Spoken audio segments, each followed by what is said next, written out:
नमस्कार, नमस्ते।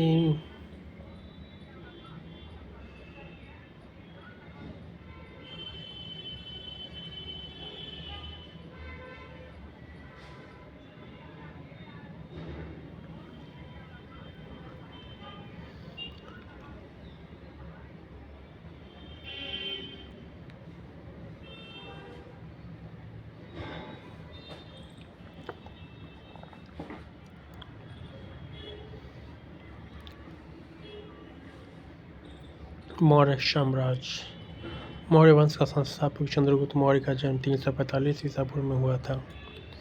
जस्टिन ने चंद्रगुप्त मौर्य को सेंट्रोकोटस कहा, जिसकी पहचान विलियम जोन्स ने चंद्रगुप्त मौर्य से की है। विशाखदत्त मुद्रा राक्षस में चंद्रगुप्त मौर्य के लिए वृषल अश्वन्यून कुल मुद्रा शब्द का प्रयोग किया गया।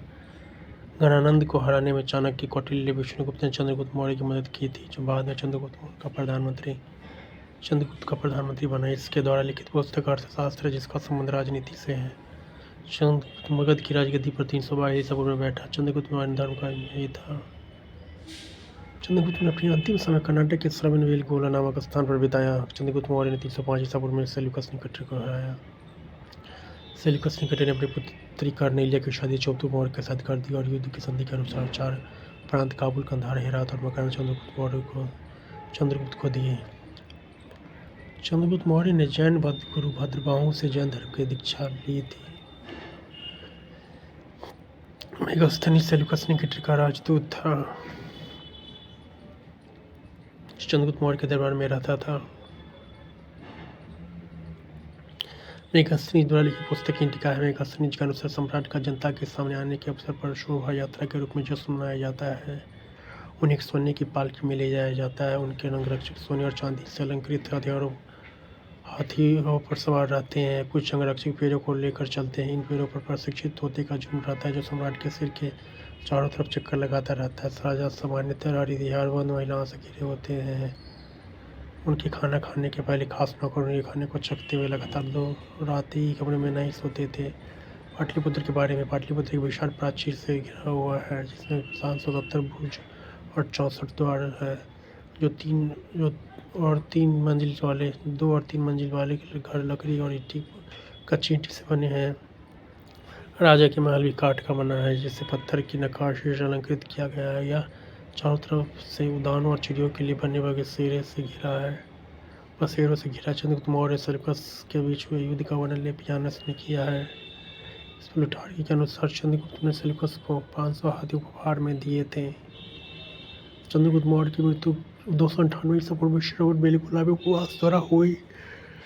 बिंदुसार चंद्रगुप्त मौर्य का उत्तराधिकारी बिंदुसार हुआ, जो 298 ईसा पूर्व में मगध की राजगद्दी पर बैठा। मित्रघात के नाम से बिंदुसार जाना जाता है। मित्रघात का अर्थ है शत्रु विनाशक। बिंदुसार आजीवक संप्रदाय का अनुयायी था। अशोक पहले ब्राह्मण धर्म का अनुयायी था। कलहन की राजतरंगिणी में से पता चलता है कि वह शैव धर्म का उपासक था। निग्रोध के प्रवचन सुनकर उसे बौद्ध धर्म को अपना लिया। वायु पुराण से बिंदुसार को भद्रसार या वारिसार कहा गया है। स्ट्रैबो के अनुसार सीनियर नरेश एंटियोकस ने बिंदुसार के दरबार में डाइमेकस नामक राजदूत भेजा। इसे ही मेगास्थनीज का उत्तराधिकारी माना जाता है। जो जैन ग्रंथों में बिंदुसार को सिंहसेन कहा गया है। बिंदुसार के शासनकाल में तक्षशिला, सिंधु एवं झेलम नदी के बीच में हुए 2 विद्रोह का वर्णन है। इस विद्रोह को दबाने के लिए बिंदुसार ने पहले सुशीम और बाद में अशोक को भेजा। एथीनियस के अनुसार बिंदुसार ने सीरिया के शासक एंटियोकस वंश से मंदिर, अशोक की अंजीर एवं एक दार्शनिक भेजने की प्रार्थना की। बौद्ध विद्वान तारानाथ ने बिंदुसार को 16 राज्यों का विजेता बताया है। अशोक बिंदुसार का उत्तराधिकारी हुआ। अशोक महान हुआ, जो 269 ईसा पूर्व में मगध की राजगद्दी पर बैठा। अशोक की माता का नाम सुभद्रांगी था। दिव्या विद्वान के अनुसार राजेश गद्दी पर बैठने के समय अशोक अवंती का राज्यपाल था। महाराष्ट्र में गुजरा अभिलेख में अशोक का नाम अशोक मिलता है। पुराणों में अशोक को अशोक वर्धन कहा गया है। अशोक ने अपने अभिषेक के 8 वर्ष बाद लगभग 261 ईसा पूर्व में कलिंग पर आक्रमण किया और कलिंग की राजधानी तोशली पर अधिकार कर लिया। 13वें उत्तरलेख शिलालेख में प्लिनी का कथन है कि मिस्र का राजा फिलाडेल्फस टॉलमी सेकंड ने पाटलिपुत्र में डियोनिसियस नाम का एक राजदूत भेजा था अशोक के दरबार में।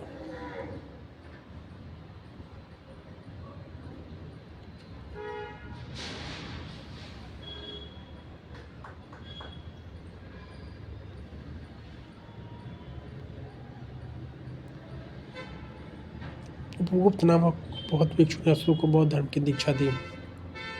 अर्धसेवक संप्रदाय की स्थापना मखली गोशाल ने की थी। अशोक एक उपासक के रूप में राज्य के 10वें वर्ष बोध गया की 12वें वर्ष में निकाली सागर के 20वें वर्ष में लुम्बिनी की यात्रा की। अशोक ने आजीविका को रहने हेतु बराबर की पहाड़ियों में 4 गुफाओं का निर्माण करवाया, जिनका नाम कर्ज, चौपाड़, सुदामा और तथा विश्व झोपड़ी था। अशोक के पुत्र दशरथ ने आजीविका को नागार्जुन गुफा प्रदान की थी। अशोक के 7वें अभिलेख में आजीविका का उल्लेख किया गया है तथा महामात्रों को आजीविका के हितों का ध्यान रखने के लिए कहा गया है। अशोक ने बौद्ध धर्म के प्रचार के लिए अपने पुत्र महेंद्र एवं पुत्री संघमित्रा को श्रीलंका भेजा। बौद्ध परंपरा की लिपियों के अनुसार अशोक ने 84,000 स्तूपों का निर्माण किया था। भारत में शिलालेख का प्रचलन सर्वप्रथम अशोक ने किया। अशोक के शिलालेखों में ब्राह्मी, खरोष्टी, ग्रीक एवं अरमाइक लिपि का प्रयोग हुआ है। ग्रीक एवं अरमाइक लिपि का अभिलेख अफगानिस्तान से, खरोष्टी लिपि का अभिलेख उत्तरी पश्चिमी पाकिस्तान से और शेष भारत से ब्राह्मण लिपि के अभिलेख मिले हैं। खरोष्टी लिपि दाईं से बाईं ओर लिखी जाती थी। अशोक के अभिलेखों को 3 भागों में बांटा जा सकता है: शिलालेख, स्तंभलेख तथा गुहालेख। अशोक के शिलालेख की 1750 ईस्वी में पाद्रेती पैंथेलर ने की थी। इनकी संख्या 14 है। अशोक के अभिलेख पढ़ने में सबसे पहली सफलता 1837 ईस्वी में जेम्स प्रिंसेप को हुई। अशोक के स्तंभलेखों की संख्या 7 है, जो केवल ब्राह्मी लिपि में लिखी गई है। यह 6 अलग अलग स्थानों से प्राप्त हुआ है।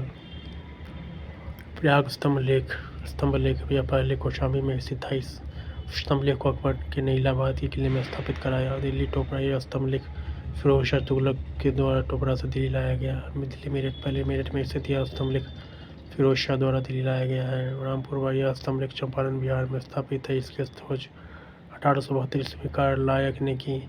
लौरिया राज चंपारण बिहार में, लौरिया नंदनगढ़ चंपारण बिहार में इस स्तंभ पर मोर का चित्र बना है। कौशाम्बी अभिलेख को रानी का अभिलेख कहा जाता है। अशोक का 7वां अभिलेख सबसे लंबा है। अशोक का सबसे छोटा स्तंभलेख रुमिंदेई है। इसमें लुम्बिनी में धर्म यात्रा के दौरान अशोक द्वारा भू-राजस्व की दर देने की घोषणा की गई है। प्रथम पृथक शिलालेख में यह घोषणा की गई सभी मनुष्य मेरे बच्चे हैं। अशोक का शार-ए-खुना कंदाहार अभिलेख ग्रीक एवं अरमाइक लिपि में भाषा में प्राप्त हुआ है। सम्राट ने मुख्यमंत्री पुरोहितों की नियुक्ति के पूर्व इनके चरित्र को काफी जांच परखा जाता था। इसे विधा परीक्षण कहा जाता था। सम्राट की सहायता के लिए एक मंत्री परिषद होती है, जिनमें सदस्यों की संख्या 12, 16 या 20 हुआ करती थी। अर्थशास्त्र में शीर्षस्थ अधिकारी के रूप में तीर्थ का उल्लेख मिलता है, जिसे मात्र भी कहा जाता था। इसकी संख्या 18 थी। अर्थशास्त्र में चर जासूस को कहा गया है। अशोक के समय मौर्य साम्राज्य में प्रांतों की संख्या 5 थी। प्रांत को चक्र कहा जाता था। प्रांतों के शासक कुमार या आर्यपुत्र या राष्ट्रीय कहलाते थे। प्रांतों का विभाजन विषय में किया गया था, जो विस्पत्ति के अधीन होते थे। प्रशासन की सबसे छोटी इकाई ग्राम थी, जिसका मुख्य ग्रामिक कहलाता था। प्रशासकों में सबसे छोटा गोप था, जो 10 ग्रामों का शासन संभालता था। मेगास्थनीज के अनुसार नगर का प्रशासन 30 सदस्यों का एक मंत्रिमंडल करता था, जो 6 समितियों में विभाजित थी। प्रत्येक समिति में 5 सदस्य होते थे। बिक्री कर के रूप में मूल्य का 10वां भाग वसूला जाता था। इसे बचाने वाले को मृत्युदंड दिया जाता था। और मेगास्थनीज के अनुसार एग्रोनोमाई मार्ग निर्माण अधिकारी था। जस्टिन के अनुसार चंद्रगुप्त मौर्य की सेना में लगभग 50,000 अश्वारोही सैनिक, 9,000 हाथी और 8,000 रथ थे। जस्टिन नामक यूनानी लेखक के अनुसार चंद्रगुप्त मौर्य ने अपनी 6 लाख की फौज से सारे भारत को रौंद दिया। यह बात सही भी हो सकती है और न भी, लेकिन यह सही है कि चंद्रगुप्त मौर्य ने पश्चिमोत्तर भारत को सेल्यूकस की गुलामी से मुक्त किया। युद्ध क्षेत्र में सेना का नेतृत्व करने वाले अधिकारी नायक कहलाता था। सैन्य विभाग का सबसे बड़ा अधिकारी सेनापति होता था। प्लिनी की नामक यूनानी लेखक के अनुसार चंद्रगुप्त मौर्य की सेना में 6 लाख पैदल सिपाही, 30,000 घुड़सवार और 9,000 हाथी थे।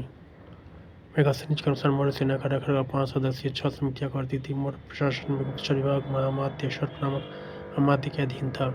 अर्थशास्त्र में गुप्तचर को गुड पुरुष कहा गया है तथा इसे एक ही स्थान पर रहकर कार्य करने वाले गुप्तचर को संस्था कहा जाता था। एक स्थान से दूसरे स्थान पर भ्रमण के लिए कार्य करने वाले गुप्तचर को संचार कहा जाता था।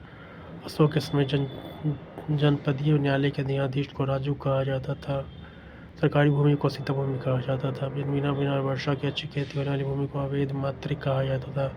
मेगास्थनीज के अनुसार भारतीय समाज को 7 भागों में विभाजित किया गया है: दार्शनिक, किसान, अहीर, कारीगर, सैनिक, निरीक्षक एवं सभासद। स्वतंत्र वेश्यावृत्ति को अपनाने वाली महिला को रूपजीवा कहलाती थी। नंदवंश के विनाश करने में चंद्रगुप्त मौर्य ने कश्मीर के राजा पर प्रवर्तक से सहायता प्राप्त की थी। मौर्य प्रशासन 137 वर्ष तक रहा। भागवत पुराण के अनुसार मौर्य वंश में 10 राजा हुए, जबकि वायु पुराण के अनुसार 9 राजा हुए। मौर्य वंश का अंतिम शासक बृहदत्त था। इसकी हत्या इसके सेनापति पुष्यमित्र शुंग ने 150 ईसा पूर्व में कर दी।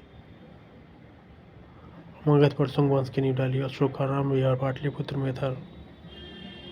सैन्य समिति उनके कार्य समिति कार्य प्रथम चल सेना की व्यवस्था, द्वितीय यातायात की रसद की व्यवस्था, तृतीय पैदल सैनिकों की देखरेख, चतुर्थ अश्वारोहियों की सेना की देखरेख, पंचम गज सेना की देखरेख, षष्ठ रथ सेना की देखरेख। प्रशासन समिति से कार्य समिति कार्य प्रथम, उद्योग एवं कार्य का निरीक्षण, द्वितीय उद्देश्यों की देखरेख, तृतीय जन्म मरण का विवरण रखना, चतुर्थ व्यापार एवं वाणिज्य की देखभाल, पंचम निर्मित वस्तुओं के विक्रय का निरीक्षक, षष्ठ बिक्री कर वसूल करना। अर्थशास्त्र में वर्णित तीर्थ मंत्री, प्रधानमंत्री, पुरोहित, धर्म एवं दैन्य विभाग का प्रधान, सेनापति, सैन्य विभाग का प्रधान, युवराज, राजूक, वाणिक, राजकीय द्वार रक्षक, अंतर्वैदिक अंतपुर का अध्यक्ष, सम्राट, आय का संग्रहकर्ता, सन्निधाता, शासकीय कोषाध्यक्ष, प्रशासक, कारागार का अध्यक्ष, प्रदेष्टि, कमिश्नर, पौर नगर का कोतवाल, व्यवहारिक मुख्य प्रमुख न्यायाधीश, नायक, नगर रक्षा का अध्यक्ष, कर्मांतिक, उद्योगों एवं कारखानों का अध्यक्ष, मंत्री परिषद अध्यक्ष, दंडपाल, सेना का सामान एकत्र करने वाला, दुर्गपाल, दुर्ग रक्षक, अंतपाल, सीमावर्ती दुर्गों का रक्षक। मौर्य प्रांत राजधानी उत्तरापथ, तक्षशिला, अवंतिरा, उज्जैन, कलिंग, तोशली, दक्षिणापथ, स्वर्णगिरि, प्राशी, पूर्वी प्रांत, पाटलिपुत्र। अशोक के प्रमुख शिलालेख में वर्णित विषय।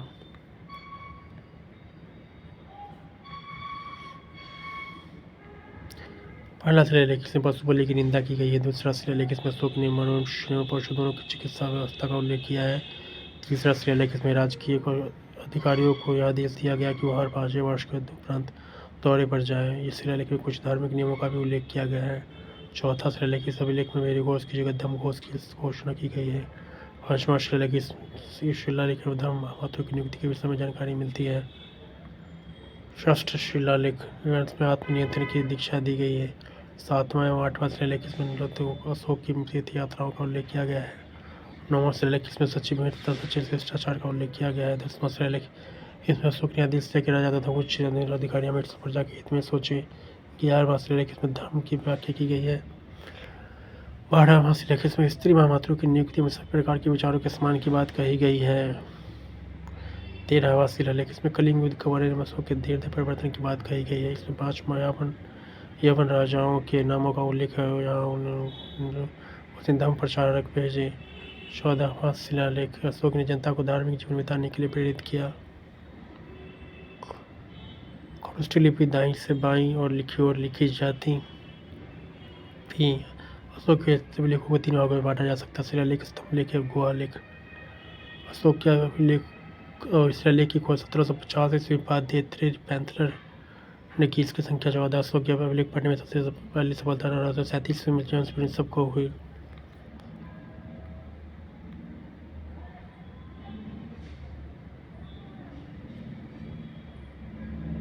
Thank you.